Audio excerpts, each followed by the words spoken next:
The following files have been classified. Top secret. By order of the administrator. General Notice 001 Alpha, in order to prevent knowledge of SCP-001 from being leaked, several no-false SCP-001 files have been created alongside the true file files. All files concerning the nature of SCP-001, including the decoys, are protected by a memetic kill agent designed to immediately cause cardiac arrest in any known unauthorized personnel attempting to access the file. Revealing the true natures of SCP-001 to the general public is cause for execution, except as required under. Warning. Any non-authorized personnel accessing this file will be immediately terminated through Berryman-Langford memetic kill agent. Scrolling down without proper memetic inoculation will result in immediate cardiac arrest followed by death. You have been warned. Memetic kill agent activated. Continued life signs confirmed. Removing safety interlocks. Welcome, authorized personnel. Please select your desired file. Section 1 File 1 Code Name, Jonathan Ball, Sheaf of Papers. Item, SCP-001. Object Class, Keter. Special Containment Procedures. To date, no adequate containment procedure has been developed to deal with the possible threat posed by SCP-001. This is due, in part, to the controversial nature of the item and debates concerning the necessity of its containment. This controversy is reflected in the item's changing object class and the procedures utilized in its containment. The current administration, despite charges of paranoia, has classed the object Keter, while requesting permission for a higher object class to be created and applied uniquely to this item, considering it to be the most dangerous of all known or possible items. The reason for this classification and changing attitudes towards SCP-001 are dealt with in the description and notes. At present, SCP-001 is located in a code-locked briefcase made of a high-tensile reinforced polymer. The room and the briefcase are monitored at all times by security cameras. The briefcase cannot be opened without unanimous special clearance from all current O5 officers. The briefcase itself is stored in a small, fully lit, single-room off-site building erected in. Class D personnel are posted to guard the building but may not enter without the aforementioned agreement from the O5 officers, under threat of immediate termination. This off-site building exists for the sole purpose of housing SCP-001 and is wired for detonation in an emergency. It is the opinion of the current administration that SCP-001 represents the greatest threat to national and global security known to exist. Nevertheless, due to special circumstances regarding its mode of function, further research on the item is disallowed, despite its promotion in the past, when SCP-001 was contained in minimum security conditions. Description: SCP-001 is a simple sheaf of papers, stapled together in the top left corner. The top sheet is a covering sheet reading simply, "Confidential report on special items classified." The number of subsequent papers stapled to this covering sheet is indeterminate, and have ranged from 3 to 30. The report is unsigned and its origin is unknown. The first appearance of this report was when it appeared on the desk of deceased. The report at that time described the living room SCP-002. Shortly after reading the report with incredulity, was contacted by phone regarding said item. The next time perused SCP-001, it described not the living room but biological motherboard SCP-003. Immediately closed SCP-001, thinking it was a different report, and searched for the original report on SCP-002. Not finding it, he again opened SCP-001, and this time it described not SCP-003 but the 12 rusty keys and the door SCP-004. Closed the report once more and opened it immediately, to read of skeleton key SCP-005. It is not known what the next actions of might have been. At varying times following this incident, the aforementioned items were discovered. Insufficient research exists concerning the correlation between SCP-001 and all other known items. However, it has been established that every event regarding the discovery of a new SCP item has followed a report on that same item appearing beneath the cover sheet of SCP-001. The current administration regards this coincidence as proof of causal connection. Additional notes: whether SCP-001 is to be regarded as an advance warning system or whether SCP-001 itself is to be regarded as the creator of the items requiring special containment remains to be seen. However, the distinction is unimportant in the eyes of the current administration. The fact remains, no new SCP items appear unless SCP-001 is opened and read. It is for this reason that the current administration refuses to repeat the mistakes of the past, mistakes that have resulted in over 1,000 SCP items coming to the knowledge of the SCP unit. Arguments concerning the non-lethality of SCP-001 itself, its theoretically beneficial use as an SCP warning system, or its use as a progenitor of advanced biological and non-biological weapons have not swayed the current administration.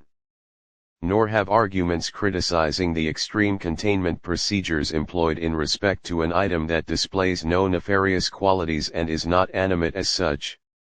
Critics are reminded that these procedures are intended not to contain the item itself, but to isolate it from human interaction, which is to be regarded as the true threat.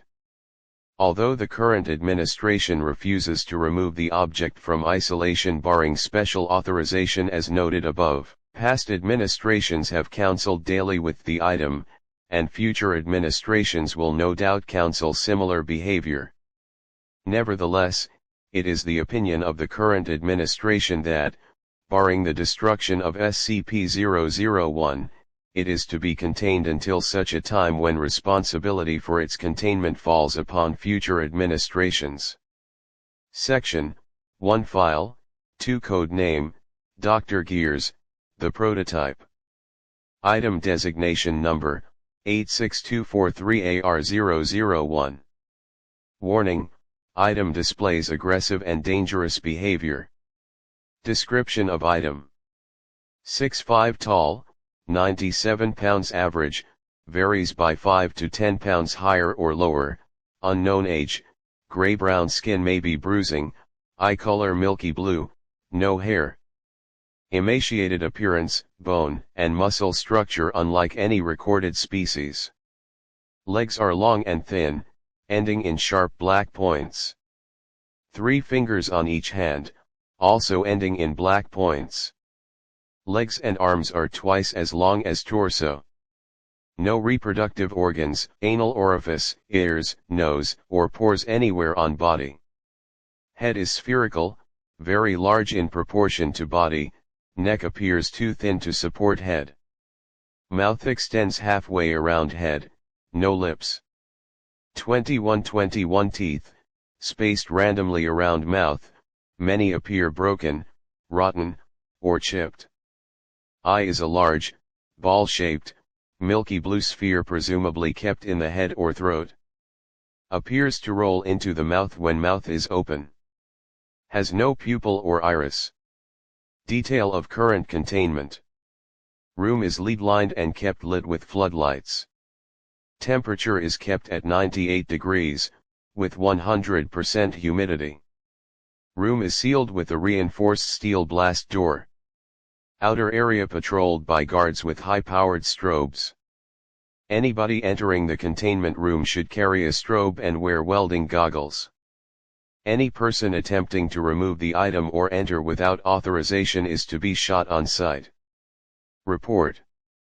Recovered in Guatemala early this week. First reported as a demon seen by several boys on a rural road.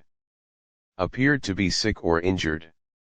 Boys reported seeing the creature panting and jerking its legs. Creature then raised its head and exposed its eye. Boys ran home, reporting to local law enforcement. Several reports of horrible roaring or shrieks from locals over several days. 12 people admitted to local hospital with severe radiation poisoning, and 7 reported missing. Recovery team assembled, headed by General Ma Choi and dispatched from base ADRX-19. Reports to overseers from recovery team after standard containment failure led to additional containment protocols, developed by Dr. Herman Keeter. Dr. Keeter was unfortunately killed in initial testing, after which creature was moved to ADRX-19. Creature appears to be able to create micro-singularities, using them both as a form of teleportation and defense. These singularities disappear several seconds after creation, but emit massive amounts of radiation and cause severe damage to the surrounding area. The eye appears to control these manifestations, as it has always had the eye exposed when creating a singularity. Omnivorous, it views humans as a food supply. Creature shows signs of extreme fear and sickness in the presence of high heat, humidity, or bright flashing light. Creature appears unable to teleport through lead, and cannot form singularities when in its sick state. When well, it is an extremely fast and cunning being, and has killed several recovery agents with both its singularities and claws. Emits occasional shrieking sounds. All attempts to communicate have failed. Addendum, additional objects reported, overseers considering conversion of ADRX-19 to a dedicated recovery and containment facility. Reports may need censorship for reasons of security. Section 1, File 3. Code name, Dr. Clef, the Gate Guardian. TEM, SCP-001. Object Class, Euclid Keter. Special Containment Procedures. Because of the nature of SCP-001, no containment procedures are necessary. 24/7 monitoring of SCP-001 is to take place from a safe 10 km plus distance from a predetermined location Site 0. The location of Site 0 is known only to the current SCP Administrator and the single Overseer level agent of Abrahamic Faith 05-14 assigned to monitor SCP-001 from Site 0. Said agent is authorized to take any action necessary should SCP-001 become active, and is required to immediately alert the Administrator and all other Overseer-level agents should SCP-001 show any change in behavior, as this may constitute the beginning of a Patmos XK class end of the world scenario. Should SCP-001 become active in any way, personnel are required to immediately consult the Patmos series of emergency orders. Decoding algorithms for emergency order Patmos are to be maintained on site at Site 0 in the possession of the designated observer, and are to be transmitted to SCP Foundation offices only in the event of SCP-001 becoming active. Foundation personnel with vital roles in one or more variants of emergency procedure Patmos are to be advised to take the following precautions. To maintain good relations with one or more organized Abrahamic faiths. To maintain, on hand, a supply of the following: holy water, a rosary, crucifix, cross, prayer rug, or other symbol blessed by an Abrahamic cleric of bishop or equivalent higher rank, a copy of Abrahamic scriptures Torah, Bible, Quran, and standard emergency supplies in mobile form bug-out bag. In case of a premillennial rapture scenario, all vital personnel are to designate a secondary operative of non-Abrahamic faith. Said secondary operative is to be informed of the location of the primary designate's copy of emergency procedure Patmos and mimetic kill agent inoculant, and is to be kept on ready status to take over the primary's duties as necessary. To maintain familiarity with all other SCPs involved in possible Patmos XK class end of the world scenarios. Description: SCP-001 is a humanoid entity, approximately 700 cubits in height, located in an undisclosed location near the intersection of the Tigris and Euphrates rivers. The following features are known about the entity. A number of luminous, wing-like appendages emerging from the shoulders, back, temples, ankles, and wrists of the entity. Although an accurate count has never been established, most observers place the number of wings at anywhere from 22 through 108, with the mean number being 44. A weapon, possibly a sword or knife. SCP-001-2. The weapon appears to emit flames at a temperature rivaling that of the Sun, based on spectrographic analysis, although there appear to be no destructive effects from the intense heat on the surrounding area. Any entity that approaches within 1 kilometer of SCP-001 is immediately struck by the weapon and obliterated from existence. Any and all hostile actions taken towards SCP-001 have resulted in the annihilation of the attacker, regardless of range. See Incident Report Re, Indian Ocean Submarine Missile Experiment, December 26, 2004. SCP-001 appears to be standing with its head bowed in a gesture of supplication, with SCP-001-2 held in both hands point down in front of it. Since originally recorded by the founder over data redacted years ago, SCP-001 has not deviated from this stance. Human beings exposed to SCP-001 report hearing a voice in their heads, giving them a directive which the subject reports cannot be disobeyed. The most common directive is forget, which results in the subject walking away from SCP-001 with no memory of having encountered it. On rare occasions, however, other directives have been given. The most famous of these is the one given to the founder, prepare, which he has claimed formed the impetus for founding Data Redacted to catalog and contain any and all supernatural and or paranormal artifacts that represent a serious threat to the current existence of humanity. This is the organization now known as the SCP Foundation. Observers have reported that SCP-001 appears to be standing in front of a gate of immense proportions. Long-range photographs have occasionally detected what appears to be a pastoral grove within, containing numerous other entities of the same composition as SCP-001, as well as several fruit trees of unknown composition. Of particular note are two fruit trees of immense proportion near what appears to be the center of the grove. One, it is noted, appears to be an ordinary apple tree, although the other bears a fruit unknown on Earth, described as data expunged. It is the avowed belief of the founder that the gate which SCP-001 guards may be the gate to expunged, based on correlations with ancient Babylonian texts and the Dead Sea Scrolls.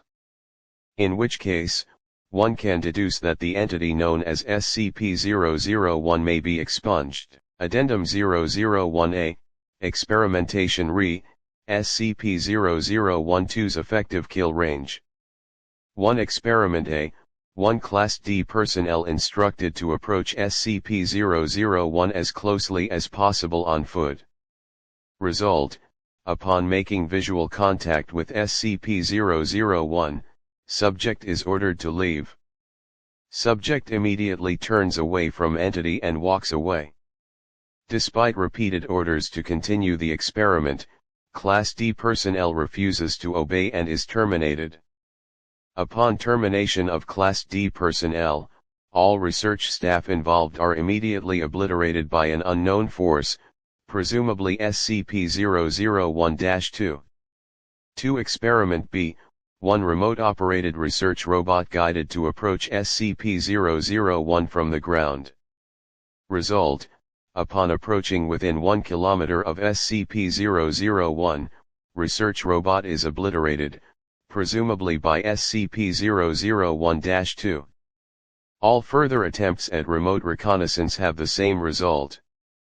3 Experiment C, 100 pre-programmed research drones instructed to approach SCP-001 from multiple angles simultaneously. Result: coordination is successful, and all 100 drones cross the 1 km mark simultaneously. However, all 100 are simultaneously obliterated by SCP-001-2. Designated observer at Site 0 reports that SCP-001-2 appeared to strike in all directions at once. SCP-001 did not deviate from its stance while this took place. For Experiment D, wire-guided missile fired from a distance of 3 km. Result: SCP-001-2 obliterates weapon upon crossing the 1 km mark, simultaneously obliterating the launch site and killing all personnel. 5. Experiment E, multi-warhead intercontinental ballistic missile fired from SCP nuclear submarine Nautilus. Result: see Indian Ocean Submarine Missile Experiment, December 26, 2004. 6. Experiment F, SCP-076 and Task Force Omega-7 instructed to approach SCP-001 on foot. Result: SCP-076 refuses to carry out mission, despite not being informed of the mission's nature. Upon being asked why, SCP-076 replies, "No. Just no." 7. Experiment G, SCP-073. Due to the results of Experiment F, SCP-073 was not informed of his destination until arriving at Site 0. Result: SCP-073 approached the site on foot. Upon seeing SCP-001, SCP-073 became distressed and asked to abort. SCP-073 was ordered to continue. At that point, the symbol on SCP-073's forehead became data expunged. Experiment was terminated due to data expunged. See Addendum 001A. Addendum 001A, by executive order of the Administrator, no further experiments are to be carried out re. SCP-001. No further SCPs are to be exposed to SCP-001. SCP-001 is not to be used to dispose of dangerous SCPs. Please see Revised Containment Procedures for details. Addendum: on, the following errant transmission was received by Foundation personnel. Initiate emergency procedure Patmos Omega. Attention, all Foundation personnel. The following message was received at approximately : this morning from Site 0. SCP-001 has left its location. The gate is open, they are riding forth. OG_D, it's so beautiful. The Lord reigneth, the Lord has reigned, the Lord shall reign forever, the Lord reigneth, the Lord has reigned, the Lord shall reign forever, the Lord reigneth, the Lord has reigned, the Lord shall reign forever, the Lord is God, the Lord is God. The Lord is God, the Lord is God, the Lord is God, the Lord is God, the Lord is God, the Lord is God. HEAROISRAELTHELORDOURGODTHELORDISONE. Because of this event's confluence with the recent breach of SCP-995, the opening of SCP-616, and the activation of SCP-098, the Foundation is required to immediately begin preparations for an XK-class end-of-the-world scenario. SCP-076 and SCP-073 are to be secured immediately. All personnel are to unlock and decode Emergency Order Patmos Omega, and follow all orders within. Site 19 is to be secured, and all non-essential SCPs and personnel terminated and/or destroyed. Repeat, because of this event's confluence with the recent breach of SCP-995, the opening of SCP-616, and the activation of SCP-098, the Foundation is required to immediately begin preparations for an XK-class end-of-the-world scenario. SCP-076 and SCP-073 are to be secured immediately. All personnel are to unlock and decode Emergency Order Patmos Omega, and follow all orders within. Site-19 is to be secured, and all non-essential SCPs and personnel terminated and/or destroyed.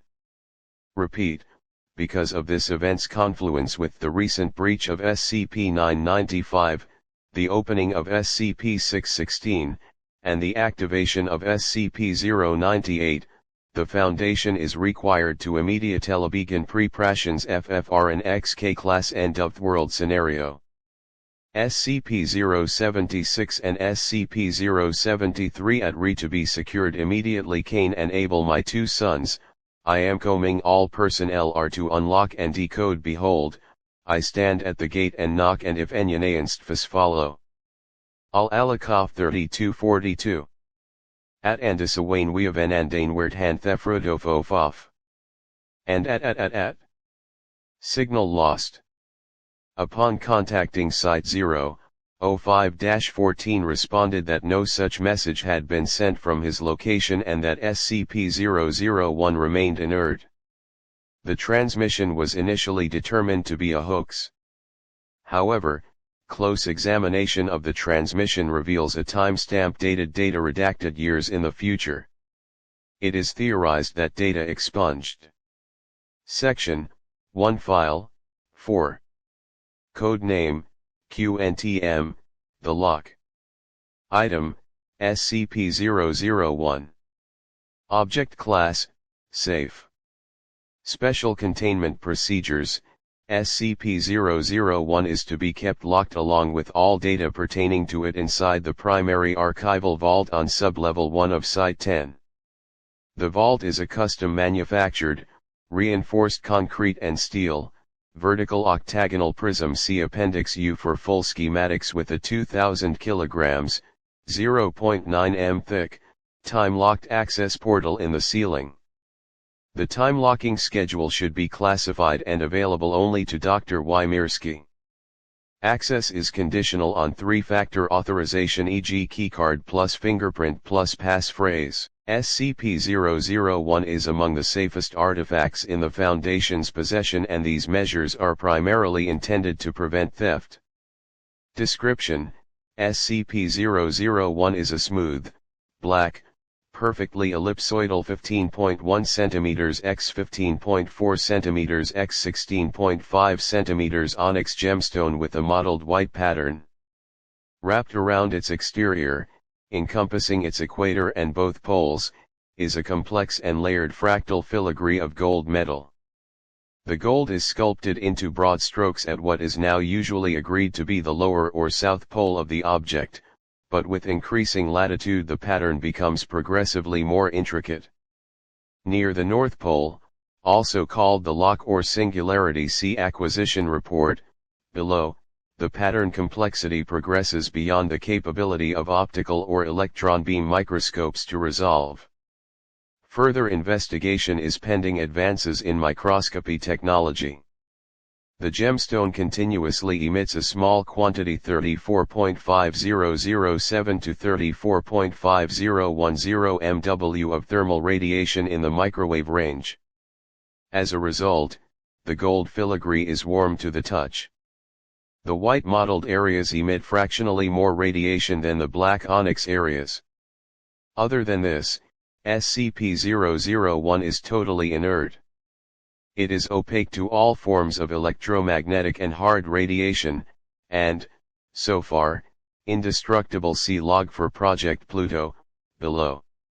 Its onyx gold composition is guessed from visual inspection, since the taking of samples for chemical analysis has proven impossible.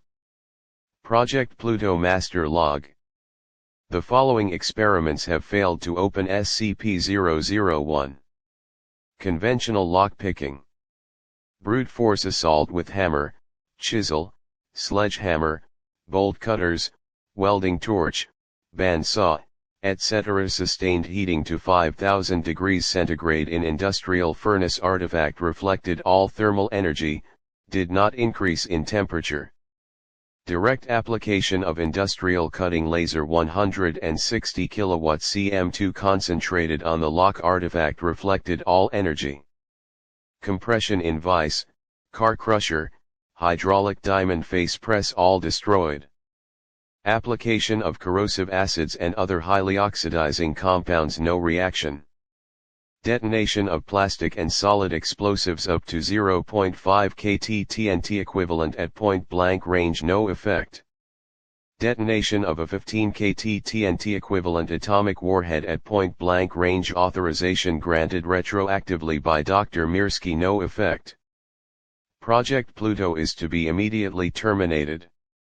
Dr. Hack. Project Pluto is ongoing with the full support of Foundation resources. Dr. Mirsky. SCP-001 Acquisition Report.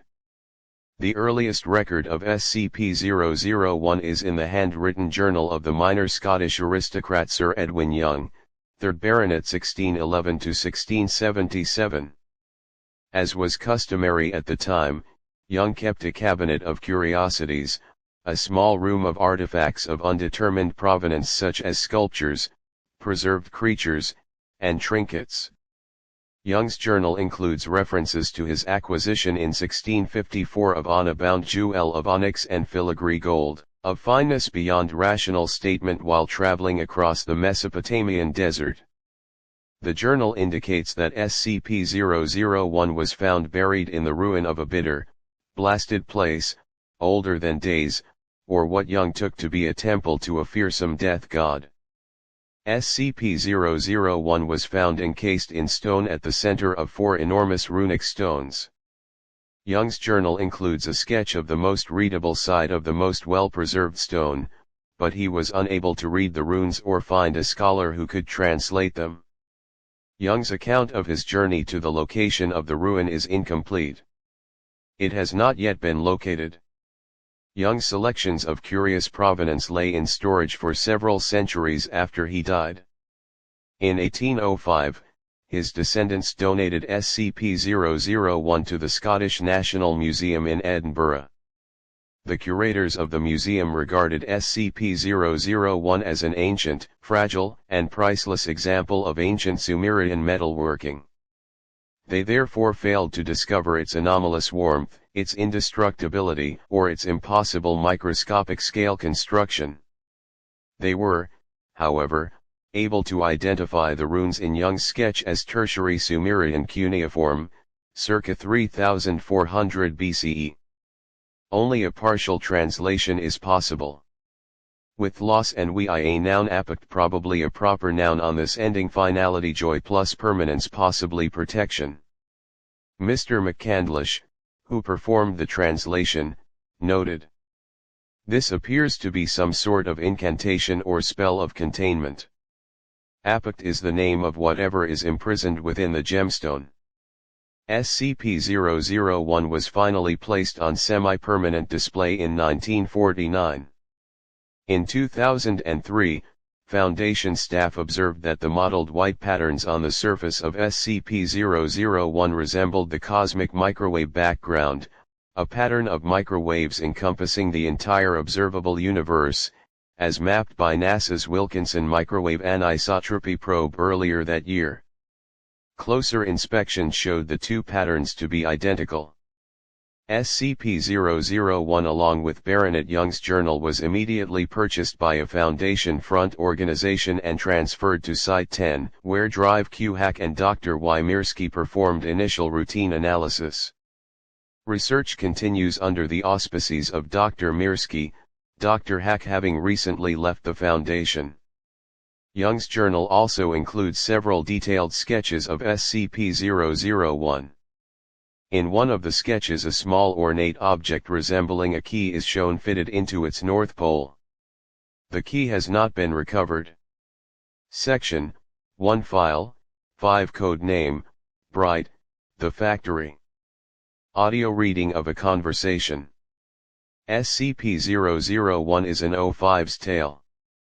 Good evening, Doctor. No, don't stand up. And, yes, I am who you think I am. Let's not make any more of this than it is. You know my number, and I know enough about you to make a duplicate that even your mother wouldn't be able to tell apart from the real you. No, that's not a threat, just a fact. Now, as to my business here, it seems you have stumbled upon something above your clearance. Well, no, stumbled is not the right word. Dug up perhaps. And you are getting to the point where further digging would end in some fairly lethal gunshot wounds. This would be a sad state of affairs, as you are otherwise quite a good researcher. Therefore, you are getting something very few people in the Foundation ever get, an explanation. Yes, we were alerted when you first started digging into SCP-001. Every researcher who's been around for a while looks into it. Most are satisfied when they uncover the angel with the flaming sword. It's buried under enough levels. But then you started looking into the factory, and that is when I knew you wouldn't stop. So, here it is, plain and simple. The factory is SCP-001. But it will never be written up. It was a choice I made early on in the creation of the Foundation, and a choice I still stand by. You researchers are far too curious. I'm not sure which scares me worse. That we'll never understand the factory, or that we one day will. Ah well, I'm sure you're eager to learn more. The factory was built in 1835. Back then it was known as the Anderson Factory, named after James Anderson, a rather well-to-do industrialist. It was built in, well, we'll just say America, and was the largest factory yet designed, a good mile across at its widest, 3 stories tall throughout, with a special 7-story tower by the front gate that Anderson lived in. It was designed to be the ultimate factory, capable of taking care of everything, including the housing of workers. People could be born, work, live, and die, without ever leaving the confines of the factory. And work they did, on everything from cattle raising and slaughtering, to textiles, to everything else under the sun. Now, no one knows whether James Anderson was actually a Satan worshipper. It's just as likely that he followed some kind of pagan gods. What is known is that he was very exact in the building of his factory, and in the placement of his machinery within it. Survivors claim the floor was engraved with arcane symbols, that were only visible when blood flowed across them. But then the survivors claimed a lot of things. What is known is that Anderson made his money on the blood and sweat, and sometimes body parts of the lower class. His journals indicate he thought of them as less than human, being put on this earth only to serve his will. Of course, at that time, no one knew about his predilections, and so people flocked to the factory. A place to both work and live at the same time. Well, of course people wanted in. Never mind the harsh hours, working conditions, sadistic security force, and all the rest. Factory workers were forced to work 16-hour days, work only shutting down on Sundays, between sunrise and sunset. Workers were not given individual rooms, instead sharing rooms with 8 other people, sleeping in shifts of 3. Medical attention was unheard of. If you were injured in the course of your duties, which most people were, you were expected to just keep working. Anyone too injured to work was dragged off by the security, never to be heard from again. For 40 years, the Anderson factory cranked out all sorts of things for people. Meat, clothes, weapons. Never mind that the beef might be mixed with human. Don't care that the weapons were forged in blood. No attention need be paid that the clothes were dyed with, well, you get the idea. Rumors leaked out, but the products were so good, why bother until someone got out? I never met the brave soul who managed to escape, but she managed to meet with President Grant, and, in 1875, he enlisted my aid. At the time I was, well, it doesn't matter. We'll say I was military, kind of, and that my people were the same. 150 good men and some few women, who were often given jobs that weren't supposed to be common knowledge. We'd been cleaning out some Confederate holdouts, and some of the worst things we found down south. So, we did some research, didn't like what we saw, and went in, loaded for bear. I don't actually remember much about the night it all went down. Most of it blends together in my head. I get flashes, sometimes, of the people chained to the line, living next to dead, and damned hard to tell which was which. Children working underneath machines, the majority of the flesh scoured from their bones by the great wheels and cogs. And the other things. No, I'm all right. I haven't thought about that night for a very long time. The security force wasn't much of a problem. But then Anderson's creations showed up. He'd been taking the injured workers and, well, experimenting on them. Men, if you could call them men, with multiple arms, sewn together, some of them combined with animals, horrible monstrosities out of mankind's worst nightmares. They kept coming, wave after wave of not quite living creatures. I lost a lot of good people that night. And then we found Anderson's breeding pits, girls as young as 8, chained to the walls, forced to be nothing more than dash. I'm sorry. Even today, more than a century later, the memory makes me see red. When we finally found Anderson cowering in his office, we hung him from his tower window, with his own entrails. As he died, he laughed, saying it didn't matter, we could kill him, but his factory, the factory, would go on. He was still laughing 24 hours later when we finally cut him down, had him drawn and quartered, and then burned the remains. The entire time he uttered blasphemies that I don't like to think about. We spent a week cleaning that place out, freeing the workers, putting down the things we found in the basements and many lightless rooms. We pulled out things that were useful, stocked them in a house near the gate, tried to make sense of everything. 150 of us went into that hell pit that night, and only 93 came out. By the end of that week, we were down to 71. But the things we found in there, my God. Well, you've been with the Foundation a while, they wouldn't seem as amazing to you, but we found toy guns that shot real bullets. A yo-yo that would flay the skin from anyone it touched, hammers that only worked on human flesh.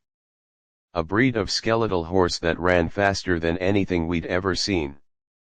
Cloaks that seemed woven from the night itself, and let men access a shadowy dimension that I get away from myself. We found tools, both wondrous and horrible. And we were faced with a choice. I gathered my highest ranking, well, we'll call them officers, to me, and we tried to figure out what we would do. They all had opinions. The chaplain, he had gone a little crazed. Thought all these objects must be miracles sent from God, holy relics to be worshipped. Marshall and his little toady Dawkins thought there was a fortune to be made here, making and selling these things to the highest bidder. The Injun we all called Base, due to his deep speaking voice, he called these things an abomination, and declared that we should hunt down and destroy everything we could find. And Smith thought we should take this stuff back to the president. The only one without an opinion was the old man, but he never said much of anything anyways. We argued for hours, days, trying to work it out.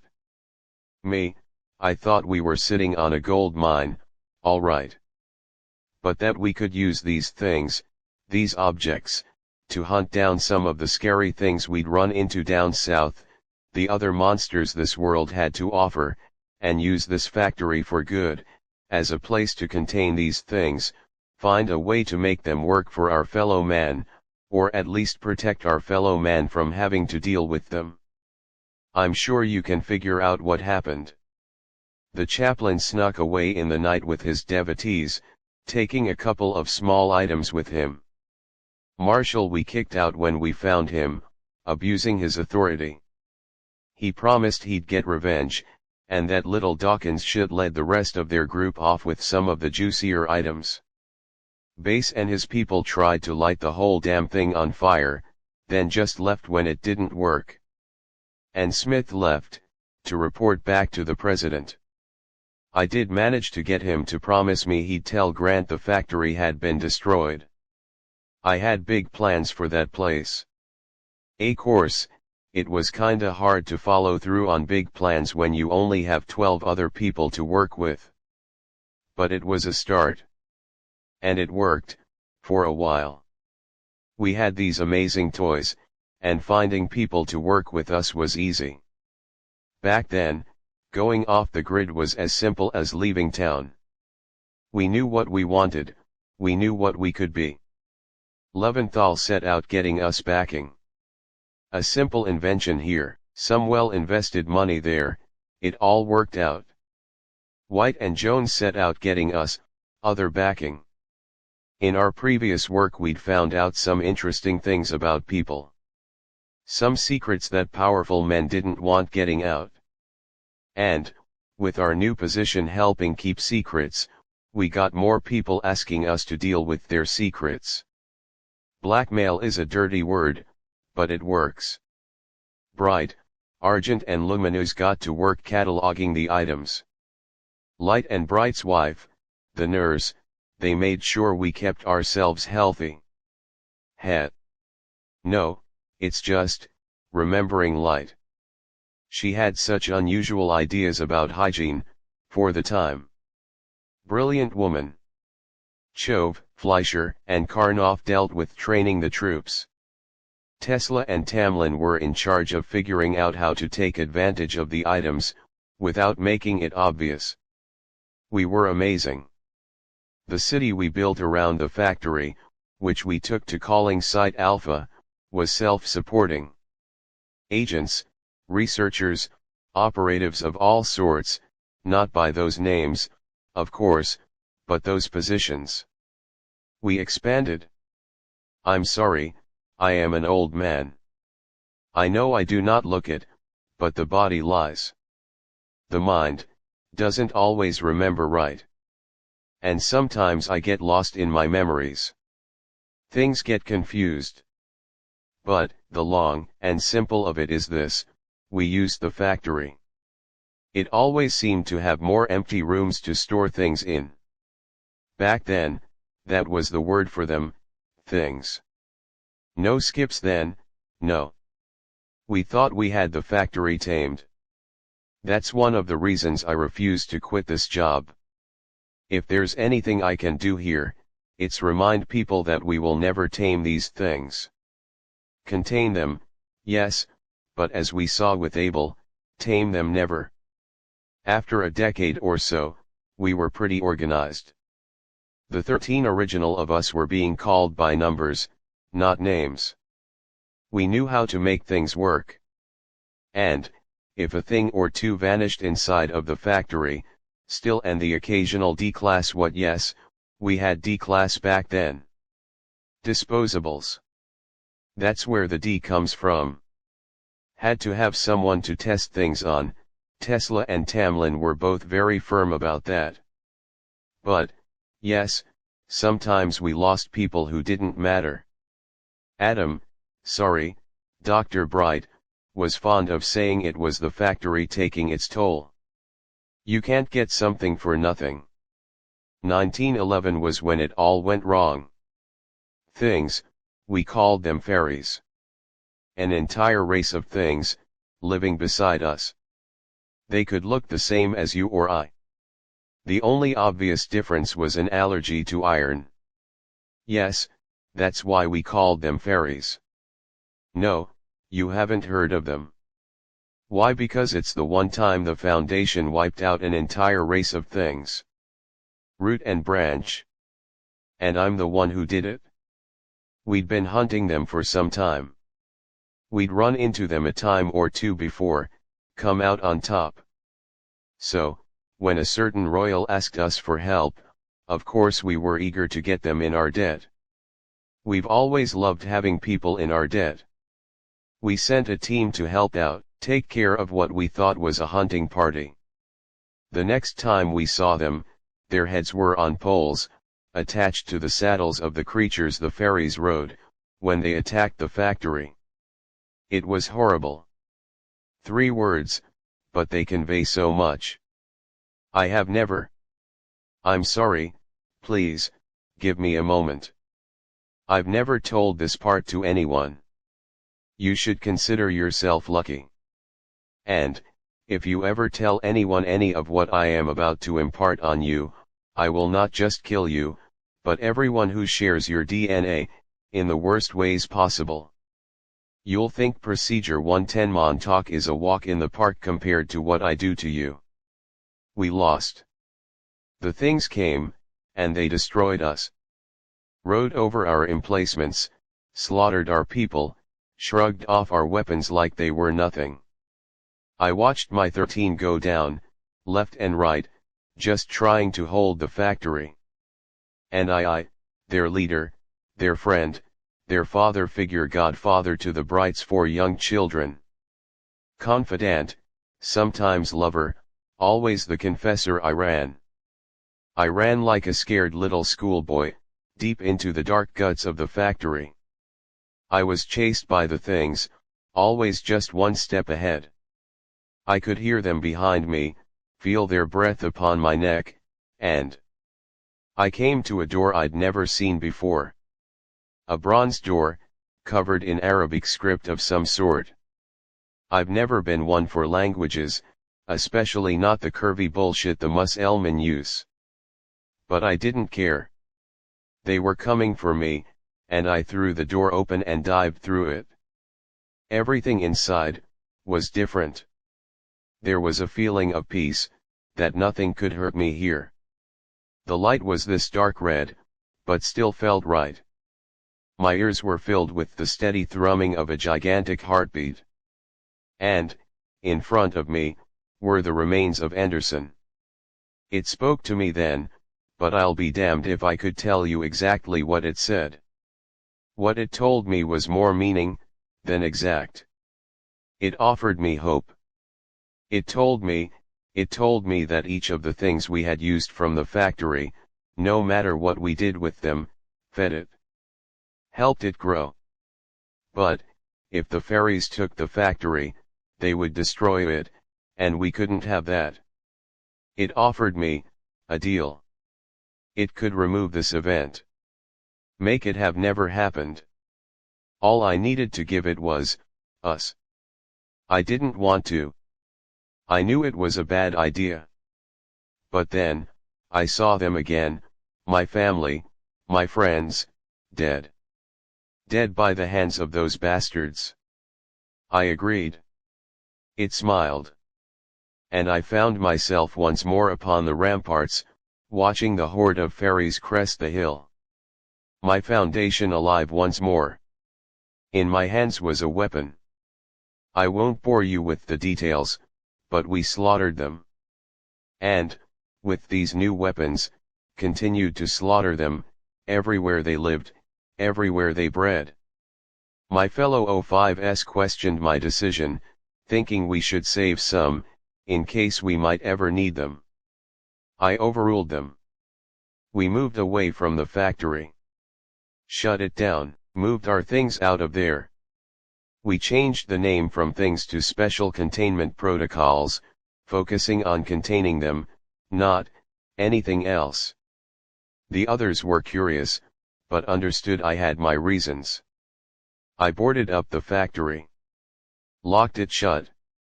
Buried it under a ton of rubble, saying it was too dangerous. I thought I'd gotten away with it. Until I found a thing on my desk. One of the old toy guns that shot real bullets. And it had the factory label on it.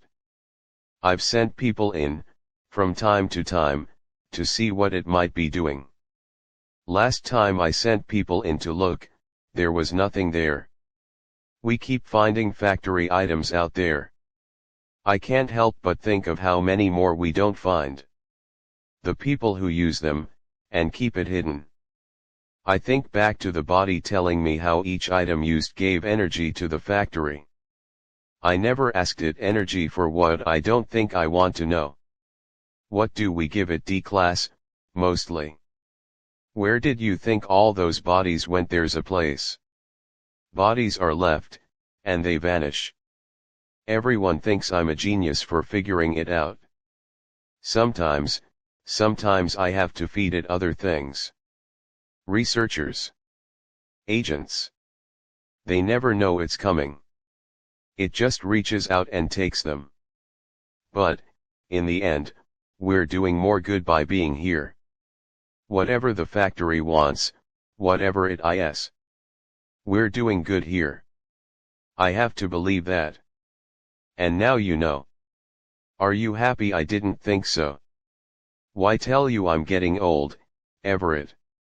Should I die, someone will have to keep feeding it. Maybe you'll be different. Maybe you'll figure out how to stand up to it. But I doubt it. And audio recording of conversation. Section 1 File 6 Code Name, Dr. Mann, The Spiral Path. Item, SCP-001. Object Class, MBLAT. Containment Procedures, SCP-001 is contained on the grounds of Site-0, in Upstate Redacted. A fence has been constructed around the perimeter of SCP-001's observed effects. In addition to Site-0's security, no fewer than 5 armed guards are to be present at all times to prevent unauthorized entry. The adjoining physics laboratory will be manned at all hours, studying any anomalies. A small metal plaque bearing an inscription will be maintained in good condition. Any damage is to be immediately reported to maintenance. Description: SCP-001 is a circular gravel path in a wooded area.